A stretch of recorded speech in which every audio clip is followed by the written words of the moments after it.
This thermal image shows a server motherboard under load. Intense heat is concentrated between the central processing unit, or CPU, and the system memory. For decades, computer architecture has followed a strict physical requirement. These two components must remain in immediate proximity. Proximity is required because of the copper wiring connecting them. When data travels over electrical buses, the physical pathways on a circuit board, the signal degrades and picks up interference if the copper trace exceeds a few centimeters. These electrical buses are serial. They transmit data as a sequential stream of ones and zeros, forcing the processor to wait for information to arrive in a single file line. Because of this bottleneck, the hottest, most power-hungry chip in the system, the CPU, sits millimeters away from temperature-sensitive memory modules. This layout forces data center engineers to provision power and cooling based on the most extreme heat source within each individual server chassis. Large amounts of energy are wasted cooling components that generate very little heat, simply because they are trapped inside the same physical box as a high-wattage processor. Localized physical server boxes now act as the primary constraint on the scale of high-performance computing. This document details a public record of invention submitted to the U.S. Patent and Trademark Office in March 2026 by former Google engineer R.J. Aguirre. It outlines a blueprint for an optical computing architecture. The core thesis of this portfolio abandons electrical signaling. Instead of pushing electrons through copper wire, it uses light to bypass the physical constraints of traditional hardware. This design does not address external networking cables between servers. It targets the internal input-output system bus, the pathways inside the machine itself. Standard fiber optic cables rely on serial transmission, sending a single pulse of light at a time down a glass tube.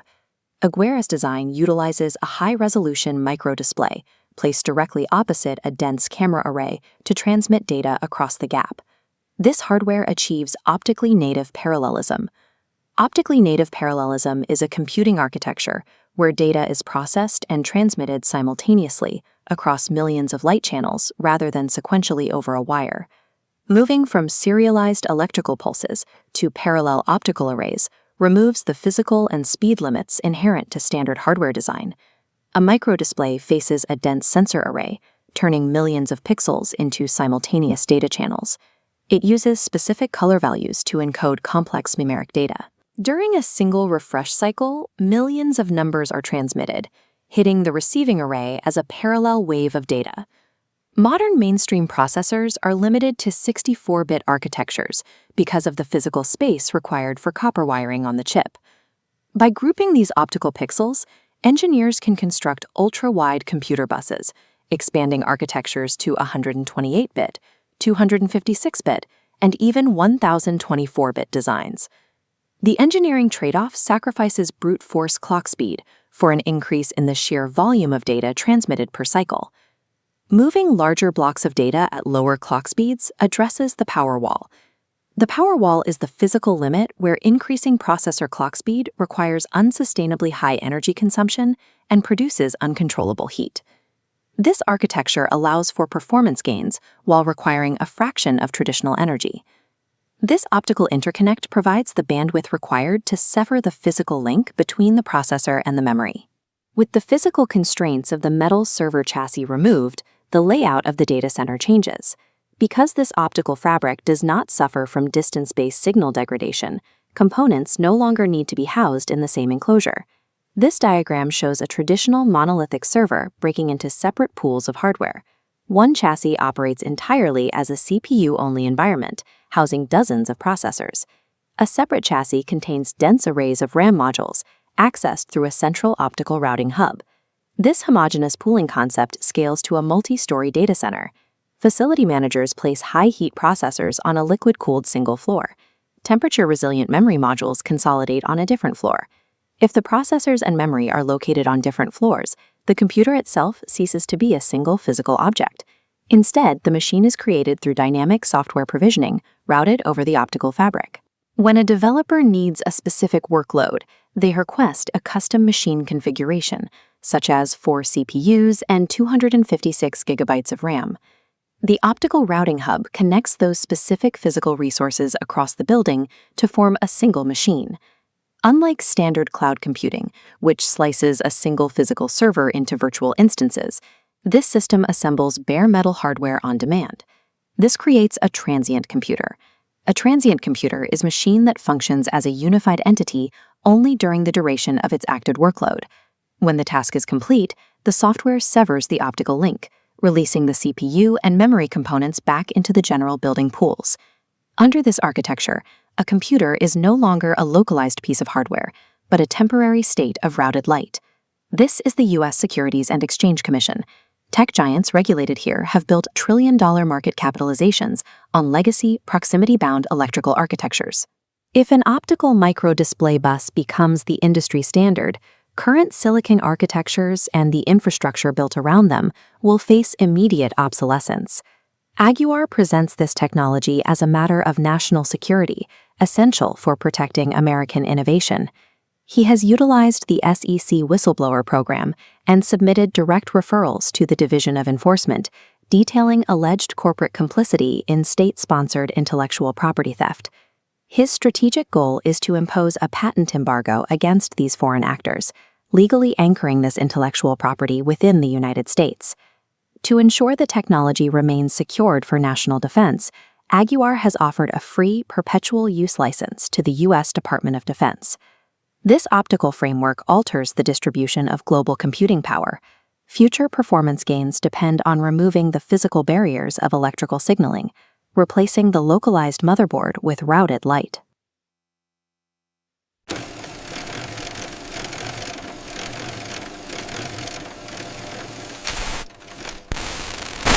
Good evening.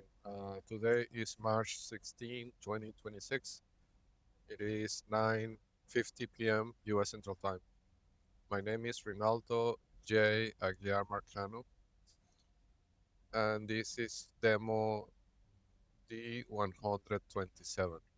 Um, to be honest, I'm not sure if it's 126 or 127. I can't recall. I think it's 127, but if I get it wrong here, I'll correct it when I upload it. Yeah, so this was just to give you a series of updates of things that have happened in the last few days and information that I've received right from the Venezuelan informant.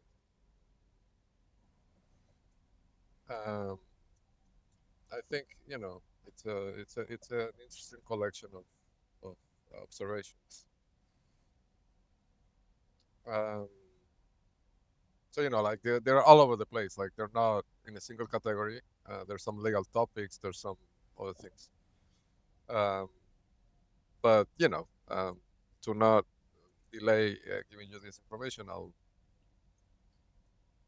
bundle them together. Right? So the first thing I want to tell you is a little bit about, like in the last, I think it was in the last demo, I mentioned that I sent letters to the Department of Defense and two people, including the chair at the SEC. Um, and like I was thinking about that, right? Like if you hear that, right? Because regardless of whether I used to work for Google and all those things, it those are bold moves, right? So I would think that any person that hears that would think, well, this person is crazy, right? So I thought I should give you more context, right? Where is my confidence coming from? My confidence on this is not coming. I mean, so the fact that I sent those letters, like to the Department of Defense and to the SEC, that requires confidence, right? In that those patent applications are going to hold water. Because I'm not gonna send those letters, right? And then risking, if I thought there was any chance, sorry, turn this off. If I thought that there was any chance, right, that those patents will not hold water, because you can file a patent application for anything, right? It doesn't mean that it's going to have commercial applications, right? So for the things described in those patents, I guess the market will be the ultimate judge, right? Like those products going to market, and they, make impact, right, on the market. That would be the ultimate test. But until that happens, we don't know, right? But the fact that I sent those letters, um, it means that I have confidence, right? So you may ask yourself the question, well, why is this person so confident, right? Is that he is overconfident, right, on his technical skills? Could be, right? Or is that he knows something that we don't know? Right? And so I want to tell you, it's the second, it's the latter. I know something that you don't know. Right? So, and this is something I haven't mentioned before. So what happened was that after I filed, I filed these patents between patent applications between March 6th and March 8th, the first batch, and then I did another batch on March 9th, and the last batch was on March 11th, I believe, right? Something like that. Don't quote me on the dates, but it's around that time. So after I filed the applications, I mean each batch, I received information from the informant, right? Which works in the Venezuelan Army intelligence, and because the Venezuelan intelligence is working for the tech bros, right? And they have them all bugged, and they know they're bugged. I mean, it's a collaboration, right? Like they give technology to the Venezuelans and the Chinese, and then in exchange they sacrifice their privacy and they allow those intelligence services to bug their companies and spy on their employees and everything. Right? It's a working arrangement. Right? It's a symbiotic relationship. Um, but anyhow, the Venezuelan informant gets this information, right? I mean, what they're talking about, the tech bros, and they like as I was filing the applications, he was giving me information about what the tech pros are talking about. So I know that these patent applications are already approved by the tech pros, and not only by the tech pros, but also by the Communist Party of China. Right? So I know, I mean, and I've known, like, I can tell you that the lag of the informant is like 12 hours. He knows within 12 hours what the tech pros are talking about. Imagine what that means, right? But because he knows, that means that I know, right? So as I'm filing the applications, in a matter of hours, the informant tells me when I go out. Basically, I guess probably the delay is how long it takes me to go out because I have to go out to pick up the messages. Right? I don't receive these messages at my home for obvious reasons because they have all these random homes and they have my internet intercepted at home. So when I go out and I pick up the messages, I learn what the tech bros and the Communist Party of China are talking about, right? I mean, the technology side of the Communist Party of China, which is really the tech bros, like the frontmen for the CCP. So when I filed the first batch, the informant told me what they were talking about, right? When they saw the cable, the CBBNI cable, they were like, oh, we have a problem, right? Because it was incremental. I mean, the filing of the applications was incremental. I started by the cable, right? And then I started by the optical bus that basically changes the architecture of modern computers. And then finally, uh, I did, the processor, the CPU, uh, the disaggregated computer, all those things, right? So as I was filing the applications, I was getting information, right? And I know that they were getting more and more shocked. If I translate, because if I cannot tell you verbatim what the informant said because for obvious reasons. But if I translate it or convey it to you in a way, the feeling of the tech bros is shock. They are in shock and they're asking themselves, how is that nobody in our companies or in China thought of this in 30 years? Right? That's the question they're asking themselves. So I know that these patent applications are already PayPal Mafia approved, right? Because I mean, if this produces shock in them, I mean, these are the richest men in the world, you know, and well, the It's a combination of the richest man in the world and the most ruthless dictators in the world together, combined, right? And if all of them are in shock, um, because of what these patent applications say, this means that the applications are already approved, right? I mean, the technological aspects of the patents are already approved by the PayPal mafia. So I have no doubts that these patent applications will disrupt their business because they're in shock. Otherwise, they wouldn't be in shock. Right? They wouldn't be thinking how to stop the patent applications. They would be laughing, right? Or they would be ignoring them, or they would be, the things that they've been doing for all these years, right? But that's not the information I'm getting. The information I'm getting is that they are in shock, in legit, shock. They got me here with the cars. Okay, they got me.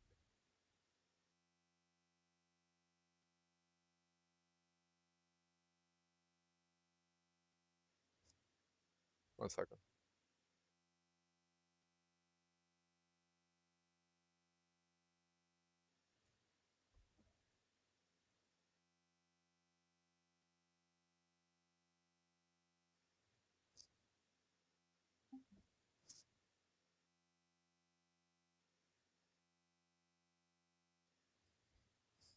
Yeah, they got me.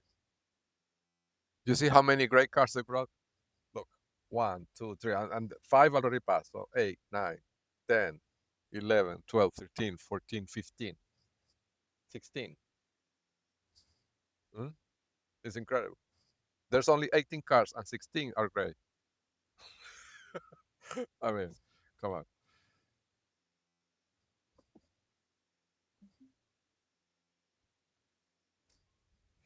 But they made a mistake here.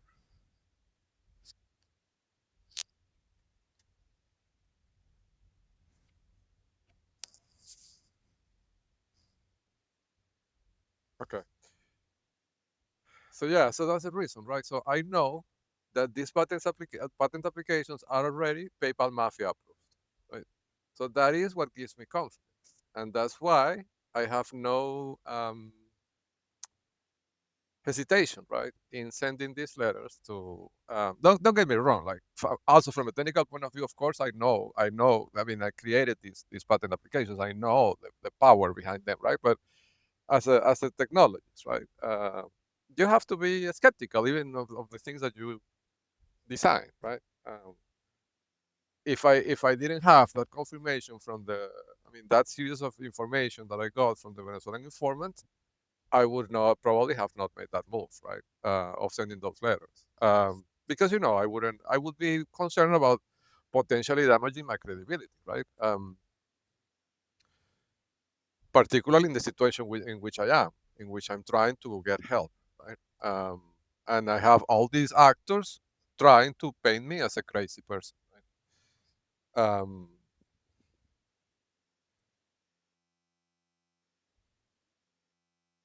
So, I would probably not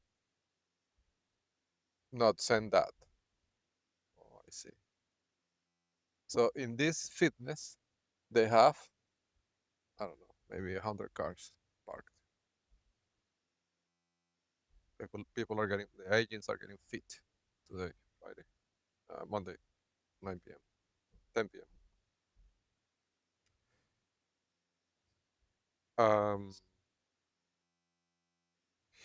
And it's all gray and white cars. Amazing. So,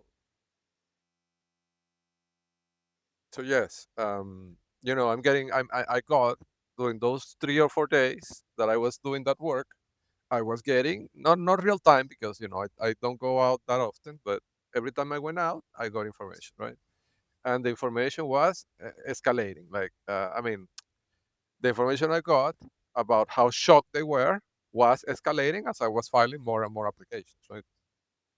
When they saw, I think the highest level of panic, from what I got, right, that they achieved or got to, was when they saw the patent application for the disaggregated computing paradigm that basically changes the way data centers operate. When they saw that, they said, we're done. Like, if these patent applications are granted, we'll be bankrupt. Right? That's basically the feeling that they experience, I guess, from what I got right from the phone. So I wanted to tell you that the reason why I sent those, I mean, not the reason I sent those letters, because I'm really concerned about the national security aspect of all this. Um, but what gave me the confidence to send those letters was the the information I got that let me see um, that the patent applications were already approved by the PayPal mafia, by all of them. So, you know, that's I wanted to tell you that, right? So you don't think that I because I through all these years I've never sent a letter to the DOT, right? For obvious reasons, um, and I did it last week because of that, because that information that I got. So I have a list of talking points, right? The next thing that I have on my list is an information I got from the informant. He explained to me something that is a TTP. Okay, I didn't know it was a TTP, but he told me that it was a TTP, and it's the following: is uh, uh, so Penelope Suarez. I have one observation of this, right? I only have one, and it's anecdotal, of course. But the informant told me that this is actually a TTP. It wasn't random. So the observation is, if you look at Penelope Suarez, she has a family member. Well, she says it's a family member, right? I don't know if it's true, but she portrayed her as a family member. Her name is uh, Mayela Sanchez. No, sorry, Mayela Vilches. It's Mayela. That's the first name, and the last name is Vilches. Bil. Sorry, Chec, as in Zulu. Mayela Vilches. And Mayela is a cancer researcher, and she works in one of the major hospital chains in Houston that specialize in cancer research. I can't recall exactly which one it is. And when I was doing keyopinionleaders.com, that technology, Mayela said that she would help me get a meeting with the director of the lab where she works. Because that technology has applications on medical research. And anyhow, I gave a demo to Mayela, but it didn't, of course, amount to anything, because that's what they do, right? They give you, I mean, the PayPal mafia. They give you, if you are an entrepreneur or you want to do a technology company, they will set you up with hundreds of sales demos, but are fake. That are fake, right? That they will never lead to anything. They're just making you waste time that way, right? And get frustrated, because then you put all this effort into this sales pitch that never materialized into anything, right? And then it's a form of gaslighting, I guess, right? Like they make sure that when they send these people to hear your pitches, they discourage it, right? Like they tell you, oh, but we have something better that already does this, things like that, right? Oh no, we're using this other product that, of course, it belongs to the PayPal mafia, that is much better than what you have, right? And they tell you that. I mean, if you hear this from 100 prospective clients, you give up, right?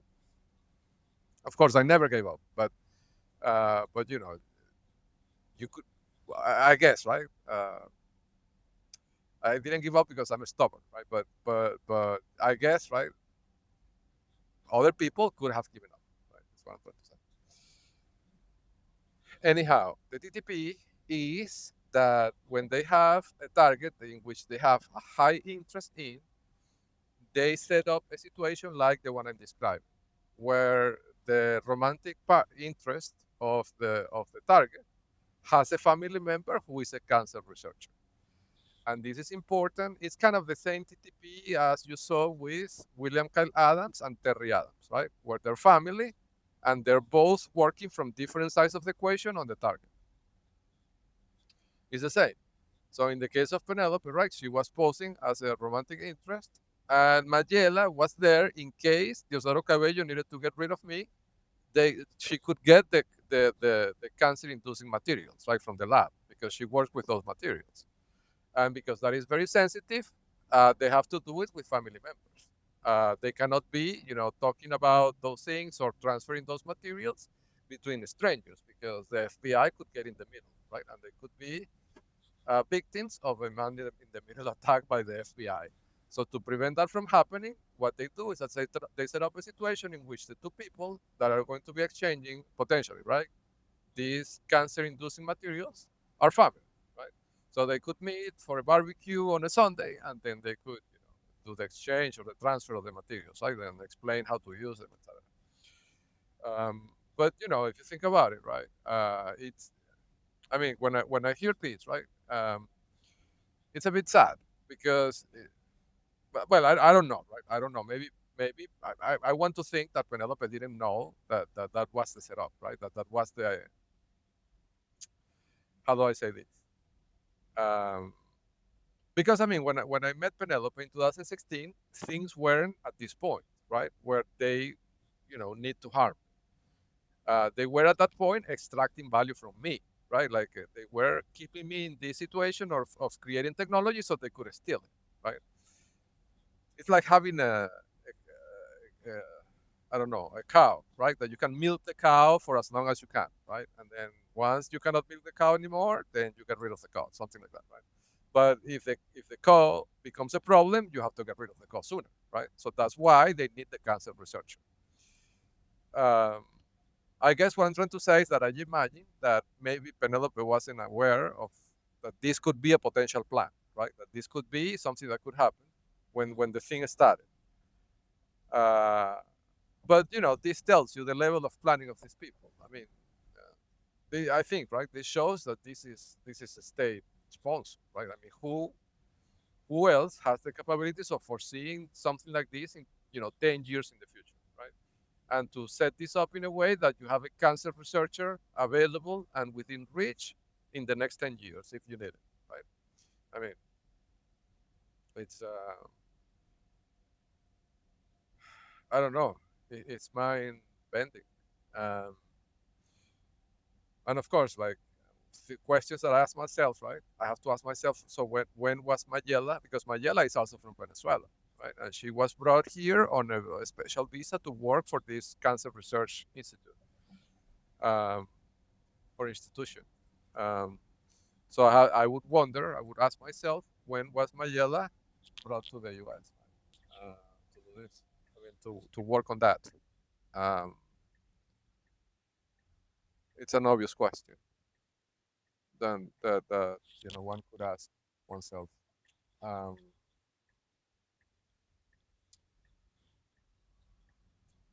but yeah, so that is the setup, right? So, well, he told me that they don't do that with every single target because they would need an army of cancer researchers, but they do it with a lot of targets when they feel like there's risk. Um, and I don't know, right? What is the criteria? Because if I think about it, what risk could I have posed to them before capturing that database? Like realistically, nothing, right? And uh, what I'm describing, I talked to Mayela. Maybe I met Mayela over video conference, maybe 2020, I would say. So 4 years before capturing that database. So I don't know. It shows a level of planning that is really impressive, right? But of course, I guess this is probably detectable, right? Because that profession is very niche. Uh, and if you have people in those institutions, like I don't know, like if I wanted to turn this into a signal, I would see what are the characteristics of Mayela, right, as an individual, right? Years of experience, fields of research. I think she works in, if I recall correctly, in something that is called natural killer therapy or natural killer cell therapy.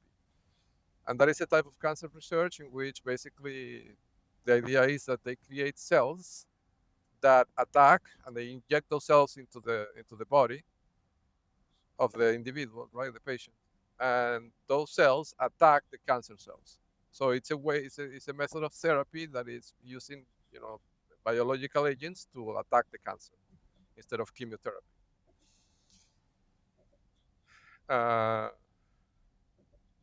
but of course, to test, to test those treatment courses, they have to do research, and to do that research, they have to induce cancer on animals and I don't know, other organisms, right? Uh, so I guess that's where the contact with cancer-inducing materials comes in. So that is HTTP. So if I wanted to turn that into a signal, I would look for um, cancer researchers that have a family member. I will concentrate more on the females that recently uh, immigrated from countries like Venezuela, Cuba, Iran, China, or Russia. Right? That probably can give you a short list. Right? Yes. So give me just a minute because I need to look at my notes to see what is my next talking point here, and I need to do this safely.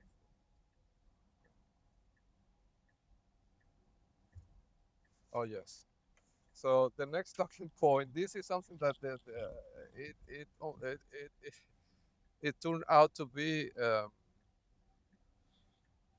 mean, what I'm going to describe created a series of situations that unraveled quickly uh, into chaos for them. So let me tell you what happened. After I described this before, right? They broke into my armor vehicle last week, I think it was, or I don't know, a few days ago. I can't recall exactly the date. But they broke into the vehicle, right? And the informant uh, uh, yesterday, I think it was, gave me some information, right? And so I said, I'm not going to say exactly what he said, but he gave me some information, and I said, well, I'm going to improve the security because obviously this could be a problem, right? I mean, if they keep, doing these kind of things. So to improve the security at my home, what I did was I cut some of the plants that were obstructing the view of the cameras.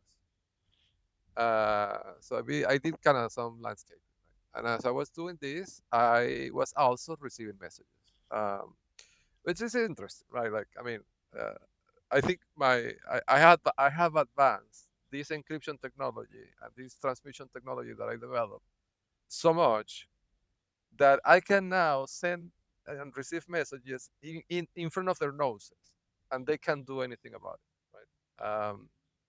They just have to take it, right? Despite them having the entire neighborhood, right? They can't stop me from communicating. Uh, but anyhow, I received messages, right? And in one of the messages, the informant told me that this guy by the name Ahmed, like that's the last name, Ahmed. Um, he lives at the 2318 Britton Ridge Drive, Katy, Texas, so in Lakeland State. The informant told me that he installed a canopy, I think it's called, right? This is, what do you call that? It's like, I don't know how to describe it in English, to be honest. I know how to describe it in Spanish, but in English, I have no idea. It's like imagine your backyard, right? Imagine that you have a backyard and you have a pool. And so on top of the pool, you put a huge fabric, like a huge piece of fabric. It's like a ceiling, but made of fabric, right? I don't know how to describe it, but it's something to give shade to the pool, right? But it's huge. It's a huge piece of fabric. So he installed recently. This is what the informant told me, right? He installed one of those recently, and it's a special piece of fabric built by or engineered by the Chinese. And the goal of this is like he put it exactly in the path of my Viasat antenna. Right. So the goal of this piece of fabric is the Chinese engineer is to allow him to catch the downlink of my antenna. So this is part of the technology stack that they use in combination with John Michael, Joel Gray, and all those people, right? And Gary Gray.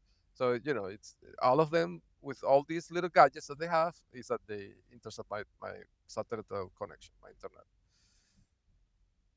So the informant told me about this, right?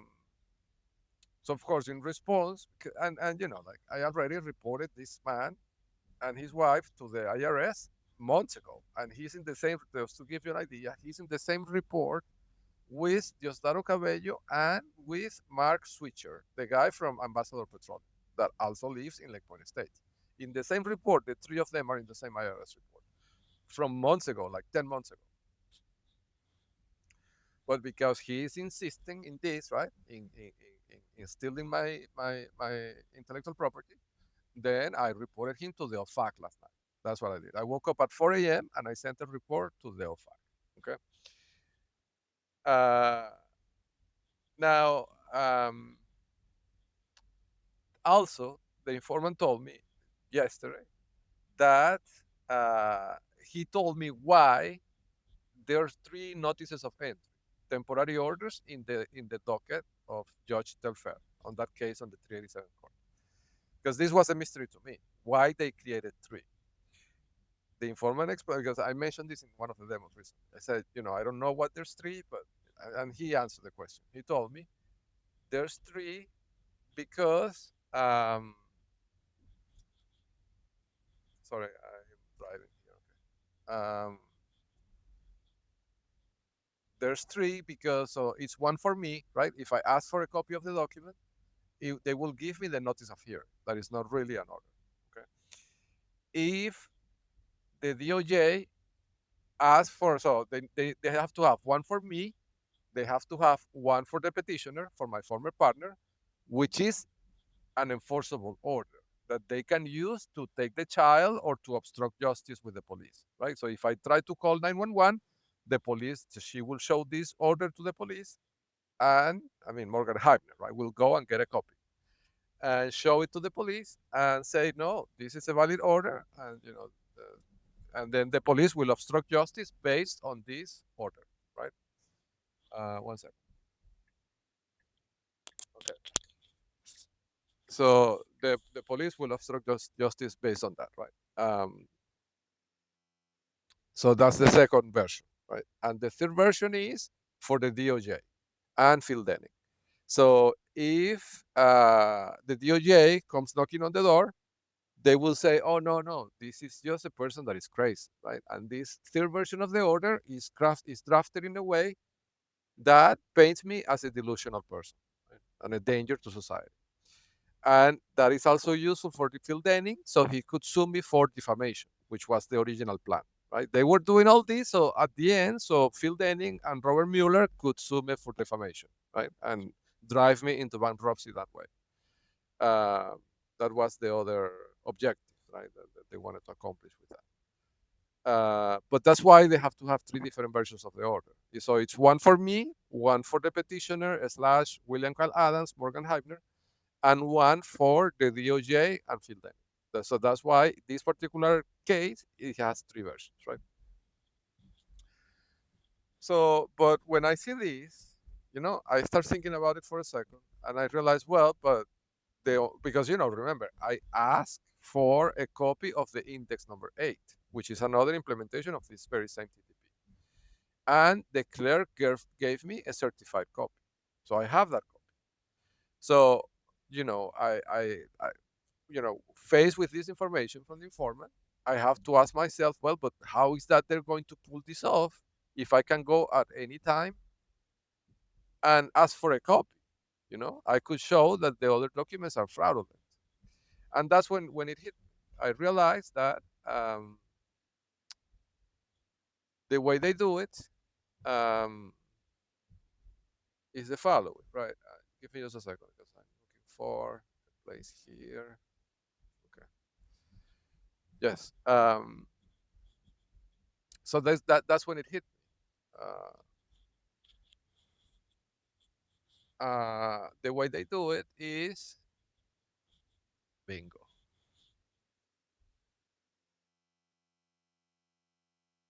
Man, this informant that I have is priceless. He sent me here, and this place is a gold mine.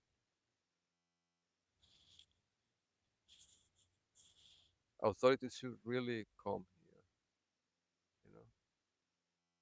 So this is Tanya Lane. It's a very similar place to that place where that I went on Friday. Uh, but they have all the cars arranged here. Man, this informant is good. This is amazing. He gave me all the cars basically. I mean, this is a parking lot. This is not really a residential area. And you can tell because of the way the cars are parked. It looks industrialized, you know. It looks like I mean, the distance between the cars, the spacing, they're perfectly aligned. It looks like a dealership. You know, I mean, it's supposedly a residential area,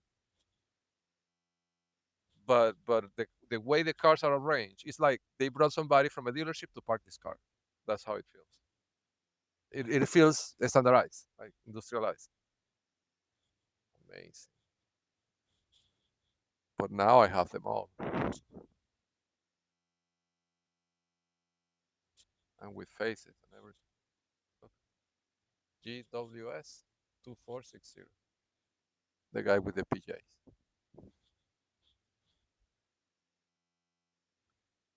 Man, this informant is good. I have to tell you.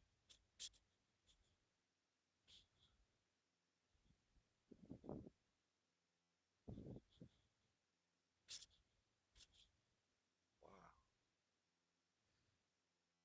Sorry, I lost track of the conversation with all this. Uh,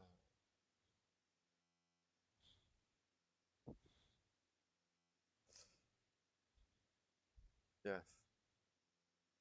Yes. So anyhow, when the informant tells me about the why they have three versions, not two, but three. Like generally, it's two versions of the order, but here they have three in this trial docket. It's because of that, right? One for me, one for the petitioner, and one for the DOJ slash Robert Mueller and Phil Denny. And that's the reason why Morgan Heibner mentions Robert Mueller. I mean, I described this before, right? So I, in my website last year, I wrote a post in which I describe when I discovered the secret gate that Robert Mueller had in his backyard and the concrete structure and the dedicated power lines, all that, right? And there was a post about Phil Denning as well.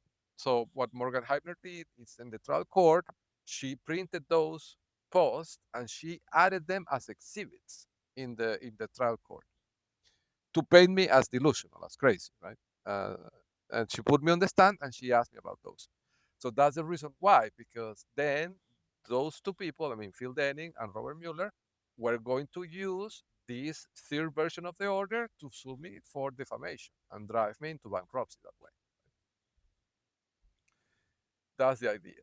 Uh, by the way, this compound or parking lot, whatever this really is, has a super special antenna right next to it. Like very, very special. Um, anyhow, uh, so that's the reason why she added them. This guy is important. Victor Zulu Victor 7136 got flagged by the pipeline. And also January Sam Jojo 7069. Not the pipeline, but the lightweight scorer. Um,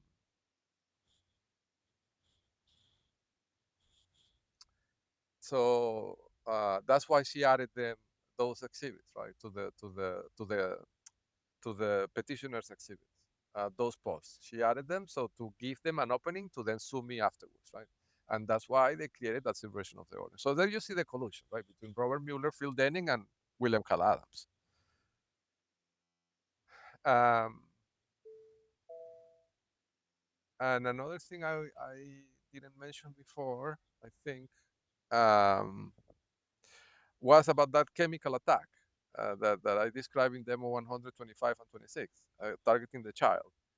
Morgan Heibner asked me about that while I was on the stand on September 8th, 2025. So she put that into the record herself, right? And I answered the question under oath on the stand, right? So, I mean, I think that's probably one of the worst mistakes, legal mistakes that they could have made, right? Putting that into the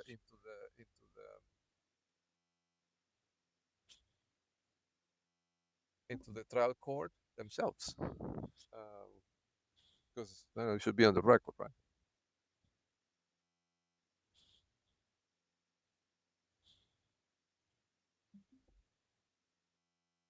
Yes. So anyhow, but the next logical thought is that once the informant told me, right, why they have three versions of the order for that particular case. Um, by the way, this address, the informant gave it to me yesterday. Uh, I'm telling you that so you know, in case authorities see this, you will see, right, that this guy is, I mean, he's top notch. WJG0303. That is flagged. It has three important bigrams in there. Four important bigrams in 7 characters. Um,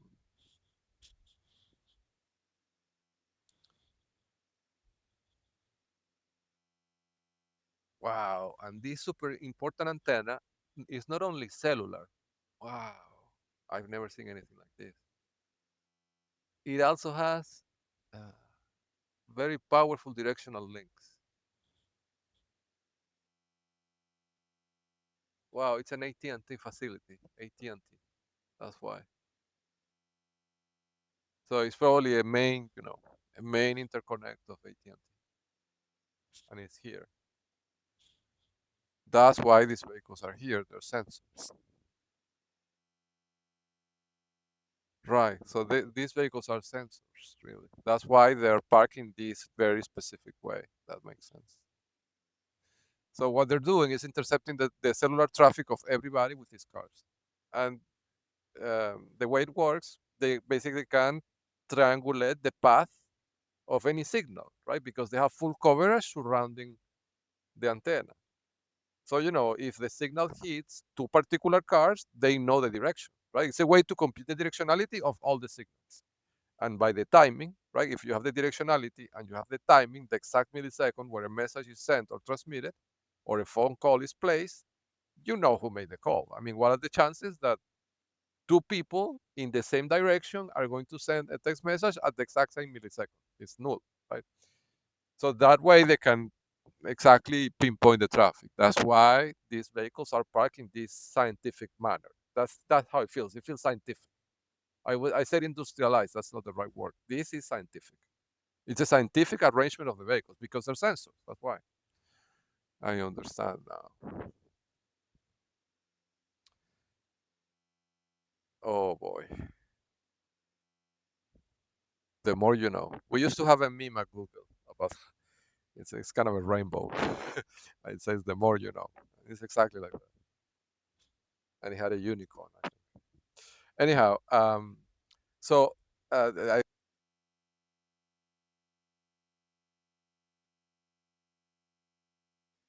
the next logical thought is, well, but I can go and ask for the document anytime and prove that they're lying. And then I go and look at the certified copy that the clerk gave me of index number 8, and I see what the problem is. This document doesn't say anywhere the index number. I mean, she gave me the document, but it doesn't say this is the index number 8, right? So they can give index number 8 to me, index number 7 to the DOJ, right? I have no way to prove that this is index number 8, right? They could say that this is index. They can say whatever they want, you know,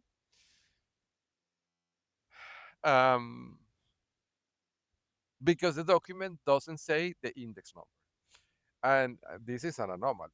I mean, this shouldn't be the case, right? Like, I'm telling you this because I've at this point over the last 11 months filed documents with multiple courts.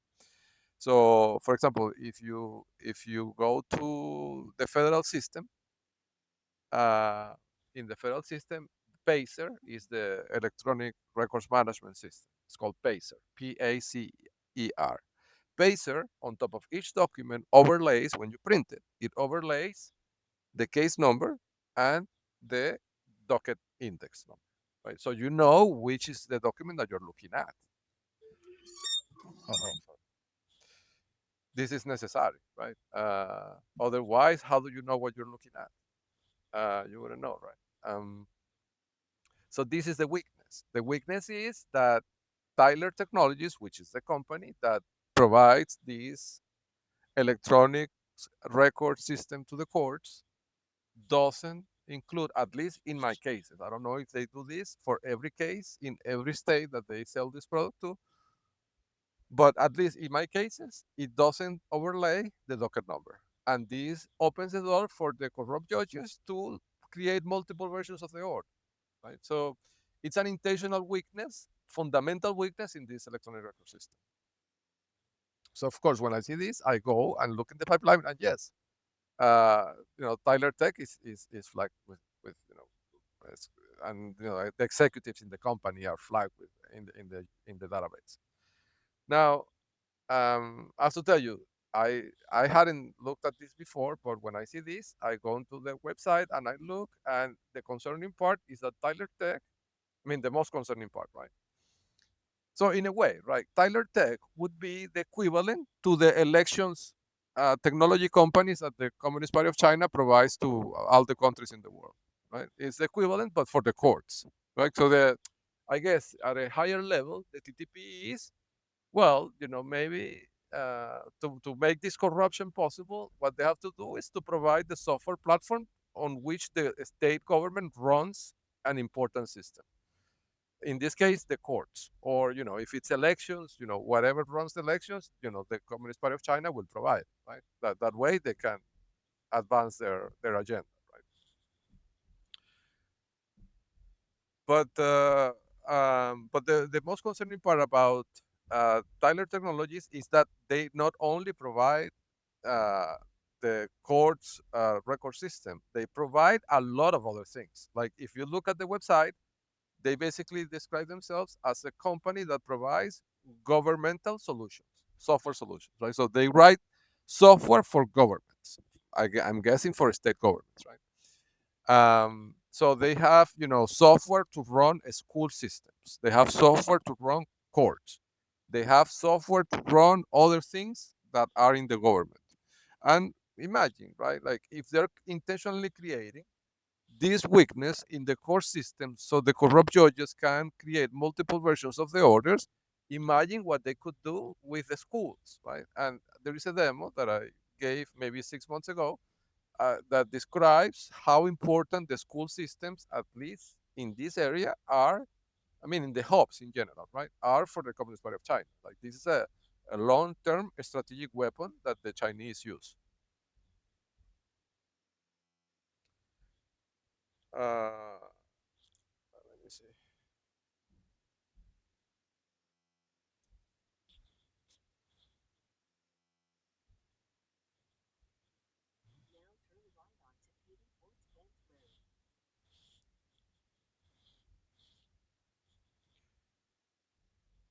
So it's concerning, right, that company provides the software not only to the courts but to other important things that run in societies, right, or that help the government operate societies.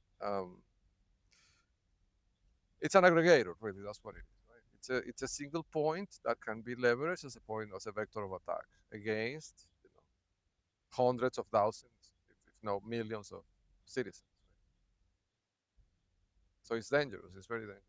Um, but in the case of the courts, which is the matter at hand at this moment, the weakness, the intentional weakness, is that Tyler Technologies does not print the the docu- the docket the document index number in the document, right? So this way, the judge can say, or the clerk can say, that this document is any docket index that they need it to be, right? That this is what enables the switching of the different versions of the order. So then that's why it's dangerous. So in response to that, when I saw that, what I did, I reported Tyler Technologies to the OFAC, because obviously they are enabling the corrupt judges. It's this is an intentional weakening of the system, right? So when I did this, this was like at 5 a.m. this morning. At 8 a.m., a crew of workers showed up to the house next door to me, to the Chinese safe house at 22-1A Britton Ridge Drive, Katy, Texas 77194. And they were excavating to extract equipment from the ground in front of this house that is next door to me. Right? So you see that guy over there? He's just waiting, right? So it's waiting for me to pass. Um,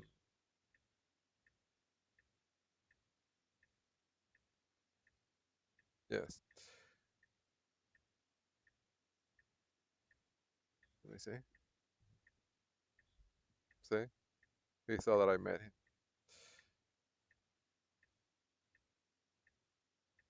So anyhow, yes. So after I reported Mr. Ahmed from the 2318 Britton Ridge Drive and Tyler Technologies to the OFAC, then within 2 hours, this crew showed up to extract equipment. It's the same thing that happened when I noticed that Robert Mueller had a powered line communication modem. They showed up to Valley Side to extract the second modem, right? It's the same thing. When they get into this state of panic, the solution is to extract the modem, right? To, I guess, destroy evidence, right? So these people, acting on behalf of Centerpoint, showed up to excavate on the house next door to mine to extract this equipment. So I go outside, and I at this point, all this time, I thought that this equipment it's a green box that is in the front yard. I thought it was a Comcast aggregator. So I go outside and I ask the guy, what are you doing? And he tells me, no, we're replacing this equipment with that other equipment that we have in the truck. I asked why, and this is recorded in video. I posted it on YouTube. And he said, well, because this one is rusty. And I asked, well, and this is Xfinity, right? And he said, no, this is Centerpoint. This is electricity. This is a power equipment. So he explains to me that this was from Centerpoint. The trucks are not Centerpoint, the trucks they were driving. They were identified as TLC. It's a contracting company. But they say that they were working on behalf of Centerpoint. And this was electrical equipment. That's what he told me. And I recorded this on video and I posted it on the channel. So anyhow, uh,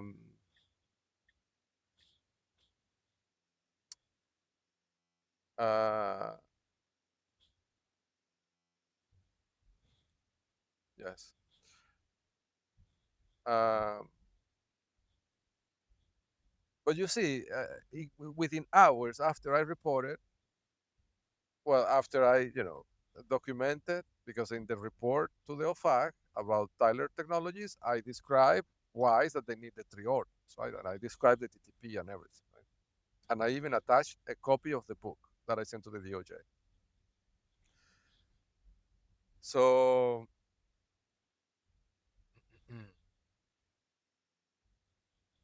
one second. Yes, so within hours, right? Within a couple of hours, they showed up to uh, they showed up to remove this equipment, right? Which I think it's really a PLC modem, a power line communication modem, similar to the one Robert Mueller had. But I go outside, I recorded the thing, and I posted on YouTube. In response, what they did is that they extract the equipment and then they left the three trucks parked in front of my house, right? Three of them, three different trucks, three large trucks. I think it was kind of in retaliation, right? They think that's going to intimidate me. I don't know, right? But they left the three trucks in front of my house, and at the same time, of course, these trucks had equipment mounted on the windshield, electronics that I could see that they were mounted there. I imagine this was to intercept the signal from my Viasat antenna, right? So if I sent or received anything or via cellular transmission, then these trucks, because they were positioned right in front of my home, would have an advantage, right, for capturing signals. So it was kind of a dual purpose move that they did. Uh,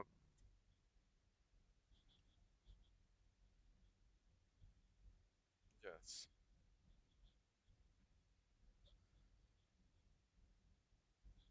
1 second.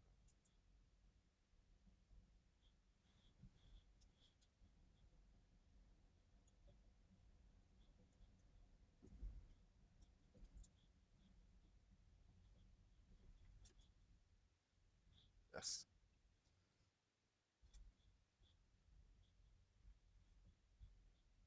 Yes. I'm going to talk slow in this part of the demo because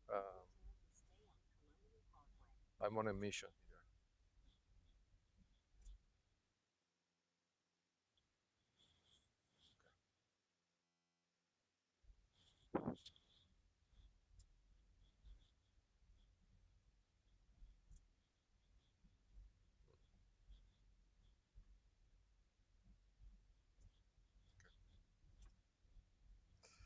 here. Yes. Yes. So they left the three trucks in front of my home for hours, hours. I don't know, 3 hours, 4 hours, right? And remember, like Centerpoint is a company that is heavily integrated with its network. You know, there's dozens of incidents documented, right, in the books, in video. Like it's talking about Centerpoint to me, at least at this point, is like beating a dead horse. So in response, what I did was I reported all the executive train of Centerpoint to the OFAC as well. Right? And then when I did that, they booked the trucks. The trucks left immediately. Well, within like I would say half an hour, um, they left.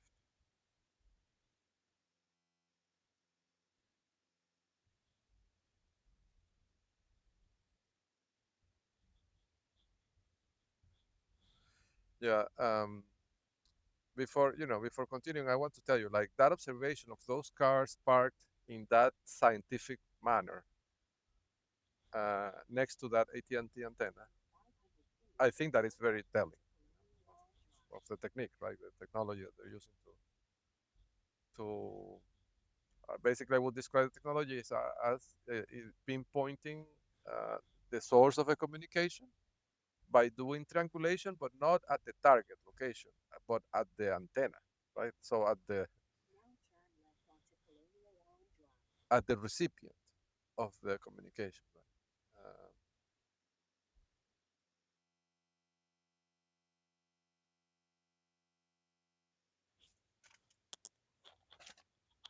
So that is very interesting. Um, Using the cars as sensors, but in that way.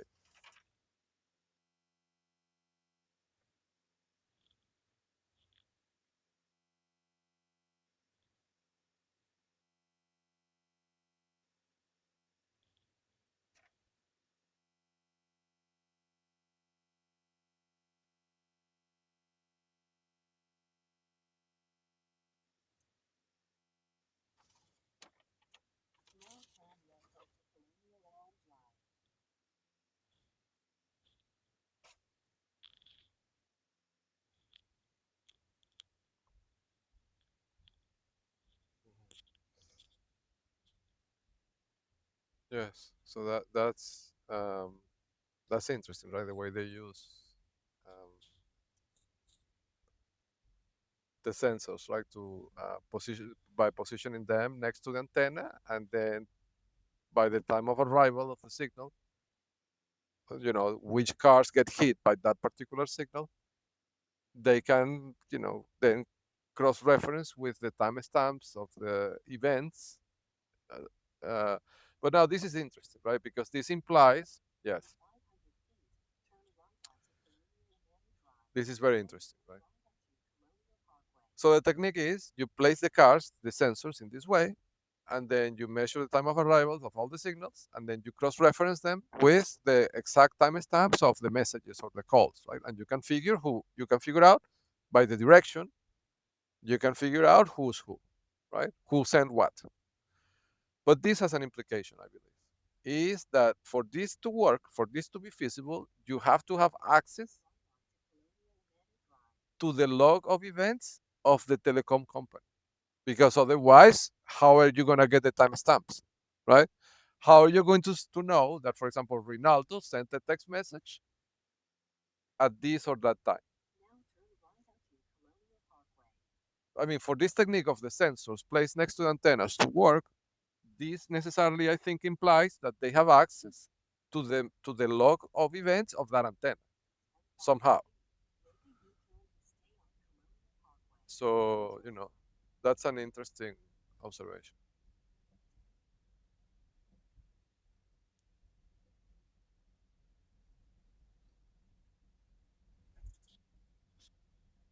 Yes, here I have to tell you, I'm coming here to see an area that was referred to me by the Venezuelan informant yesterday as well.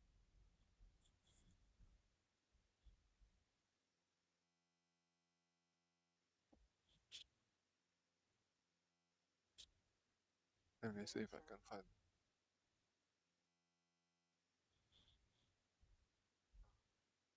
See, it's a gated community.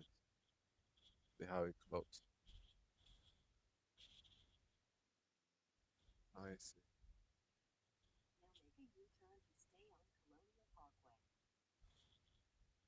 But I have to tell you something. They disappear these from the map. I mean, if you look in Google Maps, in fact, I'll show you right here in the Tesla. If you look at the maps, it looks like this is a patch of land that is empty, but it's not true. I mean, and these are satellite imagery, right? Like this gets updated, every week. But they alter the image to hide this complex for some reason.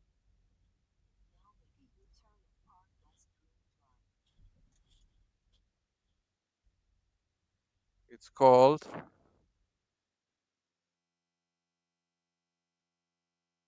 uh, ah, it's called Bell Rock Marker Station.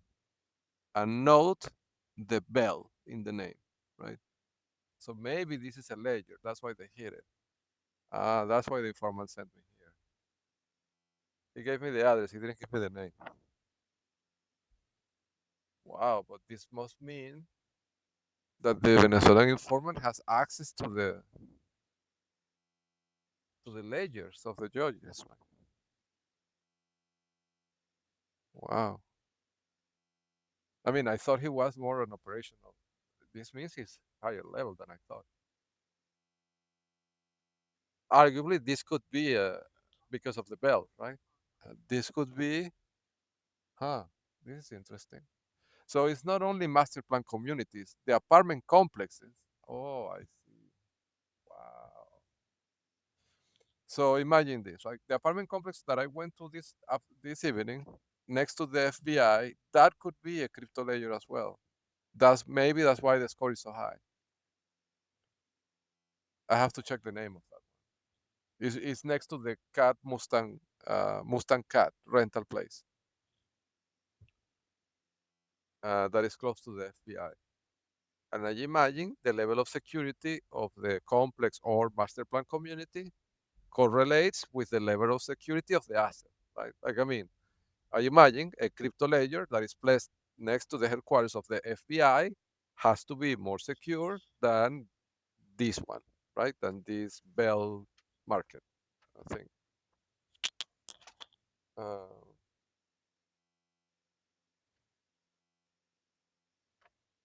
yeah. talking about that missing feature in Tyler Technologies, right? The document index number that is not printed in the document. This could be turned into a signal of detection to see which states are controlled in this way in the US, right? So if you look at the core systems of states like Ohio, Florida, uh, Pennsylvania, to see if their core systems, the state core systems, have the same weakness. Maybe it's not Tyler Technologies, maybe it's a different company, but if the same weakness is present, where the document index number is not printed in the document, right? Could be an interesting signal.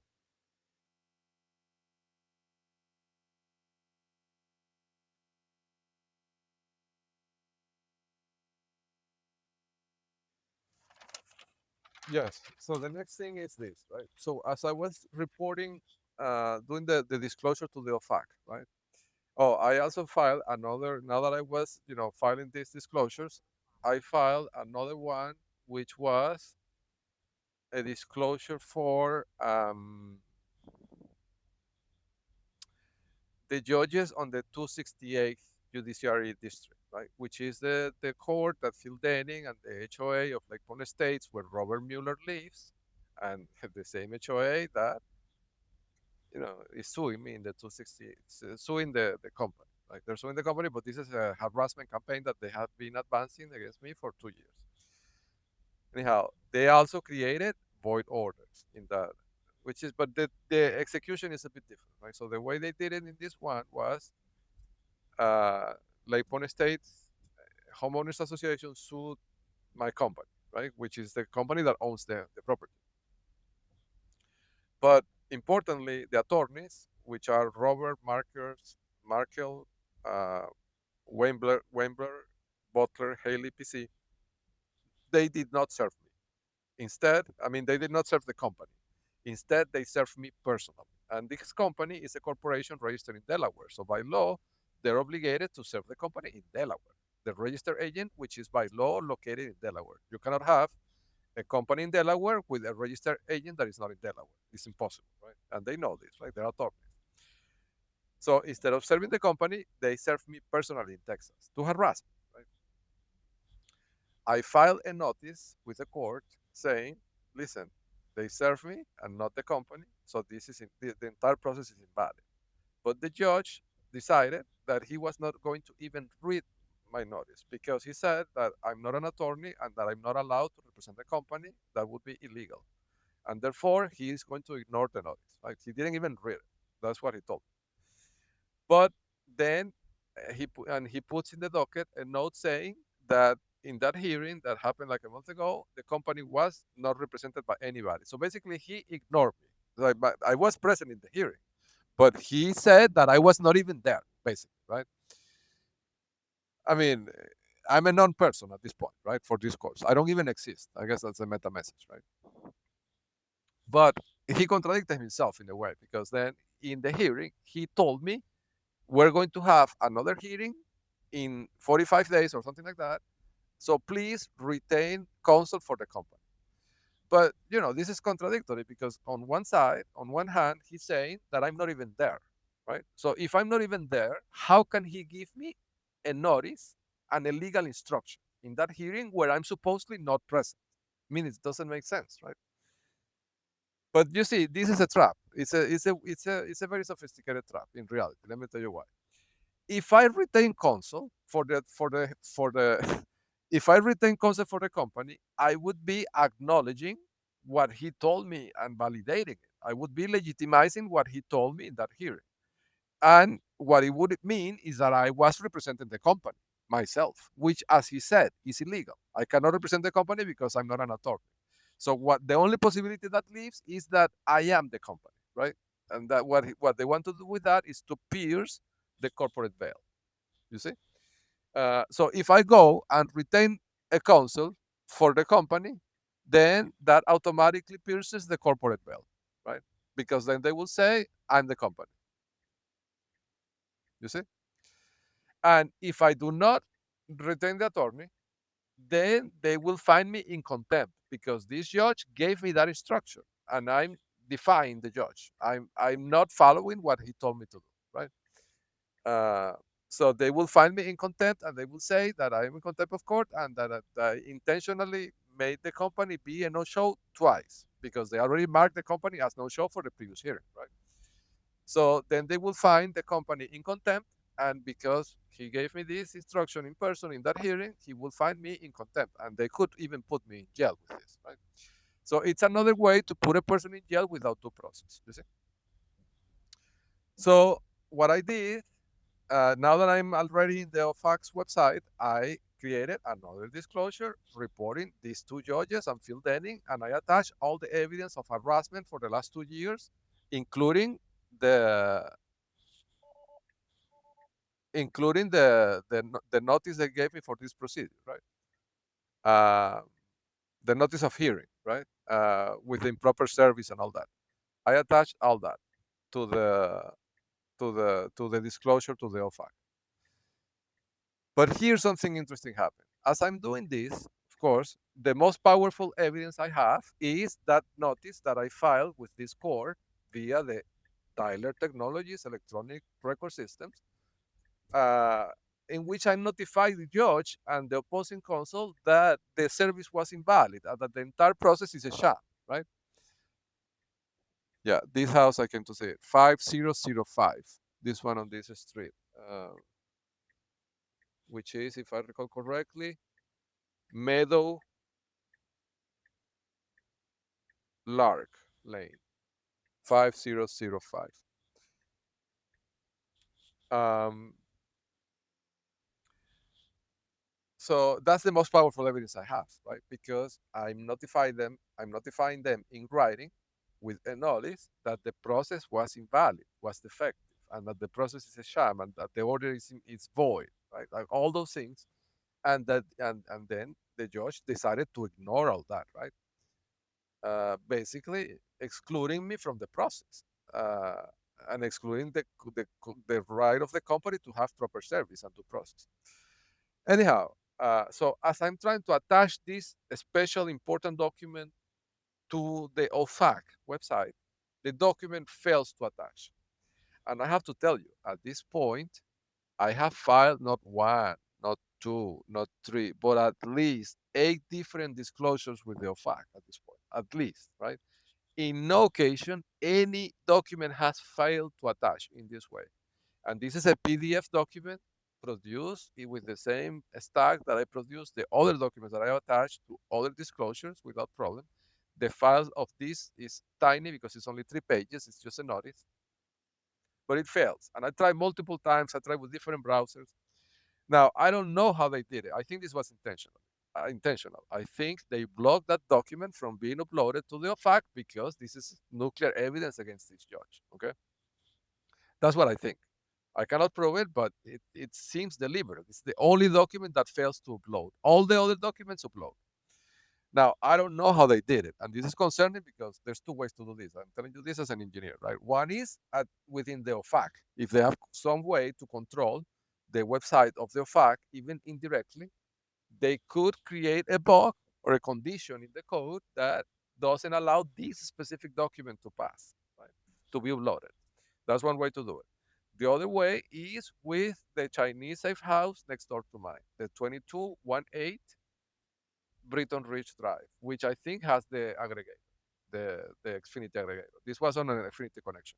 So they could have at the router, at the networking level in Xfinity, some sort of a filter that catches the signal, right? So, for example, if the document says 268 district court, kill it, or hang the packet. Like they could do things to make it time out and never upload for if a specific condition matches in the document.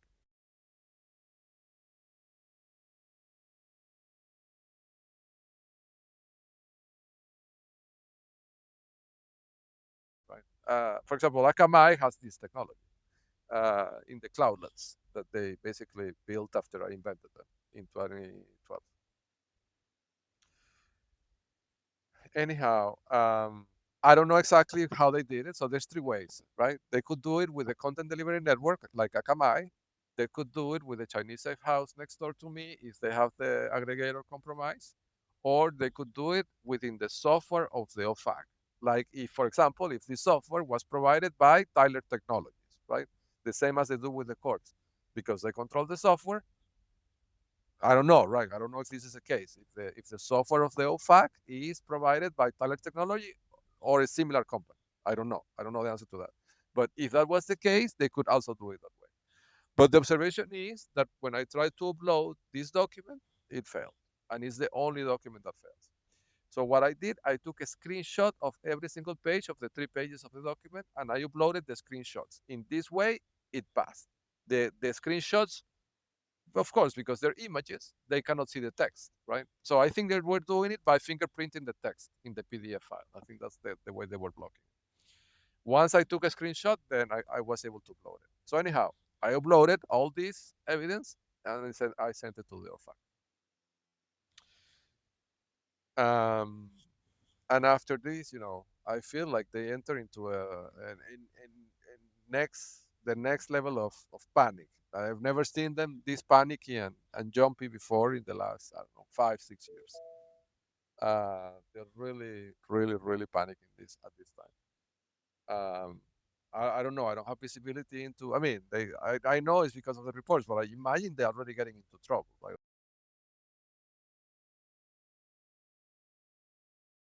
Like some people must have been questioned at least, right? I don't know. I imagine.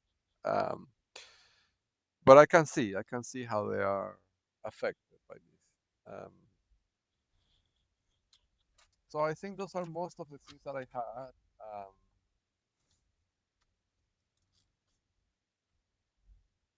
Let's see. Yes. I just have a couple of small items. One is, I don't know, it's a question, right? I guess I'll ask this question to the authorities if I ever get to talk to them, but I'm just gonna record here so I don't forget. Like this is a question that I've had in my mind for years, and I've never found the answer to this. And I don't know if they maybe can tell me what happened to this, but there is a server that got lost years ago. I used to call it the Anaconda server. It's a server that I gave to Ana Codallo to hold for me while I was moving to New York. I never saw that server again, and I asked her, and she says that she doesn't have the server. Uh, she doesn't even recall having the server. Right? That's what she told me. But I'm sure that I gave it to her. Uh, uh, yeah, this guy is important. Whiskey January Zulu 4744 and Whiskey January Zulu 4756. No, this is interesting. He has two trucks, different model, different year, but the two trucks have 5 characters in common in the plate. Isn't that a coincidence or what? Whiskey January Zulu 4744, Whiskey January Zulu 4756. So you see, only the last 2 digits are different. Um, that's because that plate, those sequences of bigrams encode the function of the age. That's not random. And I described this before, right, in multiple levels. So anyhow, yeah. So the Anaconda server went missing. She doesn't know what it is. I've never saw it again, and it's important because this server contained the code of the second version of locegustes.com, which is the one of the startups that Piero Midiar and um, Bob Briscoe were attacking, right, since at least 2005. And this server went missing, I think, around 2012. Um, so it's a mystery, right? But Ana Codallo Gagnon doesn't have any recollection about this server. So I don't know if authorities ever see this, because this is interesting because this server, this physical object, ties all this to Briscoe, and that's what I'm not asking because of the code. I'm asking because this is physical evidence, right? And so I don't know. It could be useful to trace this back to the tech pros. I'm gonna get them with the patents anyway, but it would be good to get them with Loke Gustus. Poetic justice in a way, right? Uh, yes. And the other thing I want to tell you is about Alvaro, right? So this is one of the greatest mysteries to me. Um, like I don't know, like what happened to Alvaro? Like, did he move to Portugal? Because I don't know. At some point, so let me tell you, Alvaro is an interesting character because he's been like of all these agents, he's the one that has been the most involved in most of my ventures, right? Different startups, like he came to work in my team at Goldman Sachs. He was in my team at Google, like he followed me around for uh, I don't know, uh, 2012, for like 14 years, right? And his brother, Silvio, right, as well. And I'm mentioning them because they're interesting because Silvio has a direct connection to Travis Kalanick because of the Cloud Kitchen, right? So Silvio Gutierrez, the brother of Alvaro Gutierrez, has a startup that works in combination with Cloud Kitchens, which is owned by Travis Kalanick. I imagine this is the vehicle for payment. It's the way that they compensate these two agents, our brothers. Right? So they're interesting. But at some point over the last, I don't know, 3 or 4 years, they presented to me a narrative that they were going to move to Portugal. I don't know if this was kind of an extraction mechanism, so I forget of their existence, right? They moved to another continent. Alvaro gave me this story that he had, came into millions of dollars because of the Olo. Olo is a startup company that he worked for 4 years, and he got 1% of the stock of the company. Imagine that. They gave to one engineer that joined late in the game. Olo was founded like, I don't know, in 2002, something like that, or 2005. I can't recall, right? But many years ago. And Alvaro joined in 2013, I think, or 2014. And then Olo IPO'd in 2018 or 19.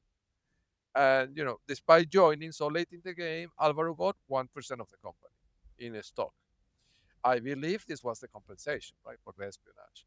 So anyhow, the story they gave me is that he came into possession of, I don't know, $40 million or something like that because of the IPO, and that he was going to. They were all moving him, like Alvaro, Silvio, their parents, their sister, like everybody, right, were moving to Portugal, and that they had bought multiple houses, one next to the other in Portugal. Now I don't know if this is true or was just. Or if this was just a way for them um, to remove themselves from the equation, right? Because they saw risk on the escalation of the things that were happening. It could be. It could be one of the two things. But it's also a mystery to me because I never heard back from them, and I don't know if they really moved to Portugal or if it was just an extraction mechanism. So that's another burning question that I have. I'm just recording that here in case I manage to talk to the authorities. They can, I can remind myself to ask these questions, right? In case they can help me answer them. I don't know if that would be possible. Okay. So I'm gonna close this demo with this information for now, um, and I'll see you on the next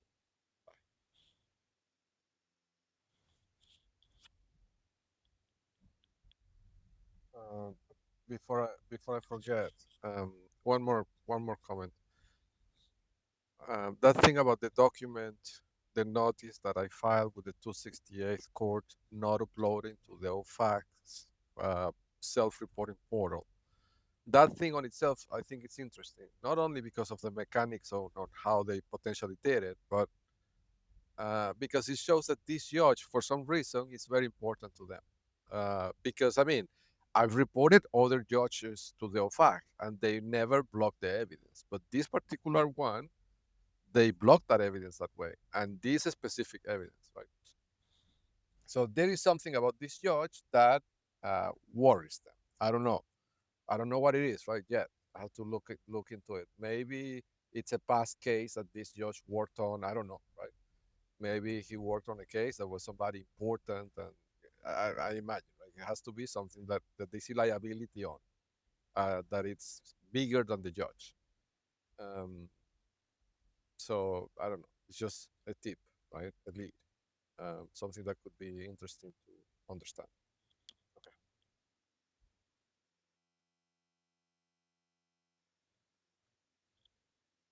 I didn't mention this before, but in that hotel, right, that is next to the Mustang Cat. So, by the way, a couple of things before because I will forget. So the twin, I think it's called Twin Peaks. It's kind of a restaurant. That thing, it's always next to an important hub. Um, I haven't checked, but I imagine it's because it's an important piece of the infrastructure, right? Somehow. Um, Twin Peaks. There's one in I think in I-10, and one here next to the FBI. So next to that Twin Peaks, there is a hotel. Okay, and in that hotel, I stopped there for a second because there is an important antenna in that hotel. It's in the lobby, next to the door. Uh, and but the interesting, I mean, I was coming there to get samples, right? But the interesting thing is um, that right in front of the antenna was parked a vehicle of a company called something like, yeah, I have to check the recording. I took photos of it, but um, ELK, something like that. It's a white truck, and it has the logo in the door. Now, this particular white truck is interesting because it had like three different things that were interesting, right? That got flagged by the models. One is it had that, so they use one of the symbols in the network is it's like an American flag that they put in the vehicle. So it's kind of a sticker. It's an American flag, but it's black. And this is a marker, that this is somebody. I think they're military, or so it feels. I mean, because I've seen many of these people, right, that are driving these trucks. They look military, right? They have this look more or less like Enrique Morales, like that type of people, right? Um, I mean, I don't mean to typify people, but like you look at these guys and you can tell, right, that they're people that work with their bodies, right? Not that they go to the gym, but that their line of work is physical. Is what I'm trying to say. They look military. I don't know how to describe it. And many of them drive these usually trucks with the American flag painted in black. Um, that's one of the symbols. But now, interesting. This guy also had that attachment that they put in the important pickup trucks. That there's one of those at Lake Mon Estates in front of Miller. Miller, the intellectual property attorney. The marker is it's kind of a grill that goes on top of the truck or SUV. It's kind of to carry a canoe, something like that, right? It's not a regular roof, rack. It's not that. It's kind of a specialized roof rack for carrying a canoe. I think it is. That's the usual use of that, right?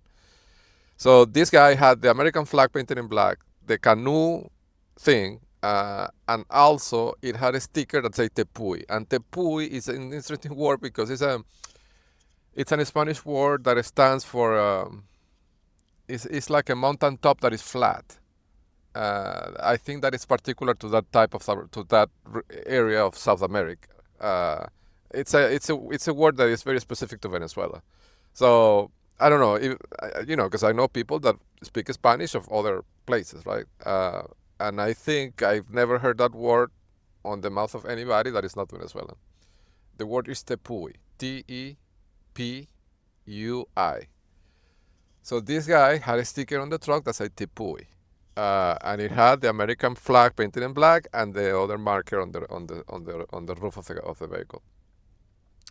Long story short, I mean, putting all these two things together, I would think this guy is probably Venezuelan and military, right? But I didn't see him, right? But the interesting thing as well is that this particular truck was parked in the parking lot in front of this important antenna in this hotel next to the Twin Peaks restaurant, next to the Mustang Cat, next to this important complex, which is next to the FBI. Right? So I know it's a lot of things, right? But uh, it could be an interesting person. I don't know. It seems that way, right? Sorry, yeah, sorry for getting so many. short notes. This is another operational note. I'm not going to put this in the demo. I'm just going to put it in the with cloud storage bucket. But one thing I wanted to mention, on the I-10, right, there's the Twin Peaks restaurant. Close to that area, there is a company called Keystone Engineering that has been flagged repeatedly by the pipeline over the last few months. But I guess, I haven't had contact with that. I think I had contact with that engineering firm in Calgary, but I can't really recall the context. I think they interviewed me, but like this would be 20 years ago, right? I can't recall, to be honest, but I know that I've talked to them in some capacity, but I don't recall exactly because it was too long ago. It was a long time ago. But anyhow, that company is the score is very high. It's super flag, and um, that company is in an area in this case in Houston, in that area in I-10. It's in an area that it's a street called Kirkwood that has the wood marker, right? And in that the offices are in a building, and in that building there are many important companies for the network that are marking the index, and that the owners or the executives in the companies are marking the index. So just a tip.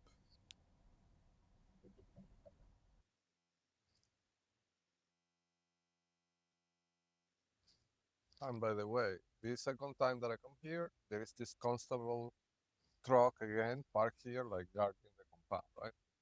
And the plate is 157 45 78. I think it's the same. Yeah, it's the same as the last time. So like it's the same pattern, right? Of parking these um, official police vehicles in important places for this network, which is misuse of state money, right? We're all paying for that truck to be there.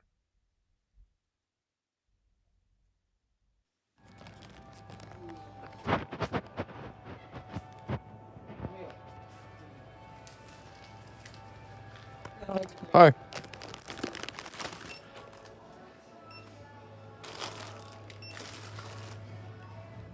Yes. Bring the bag. No.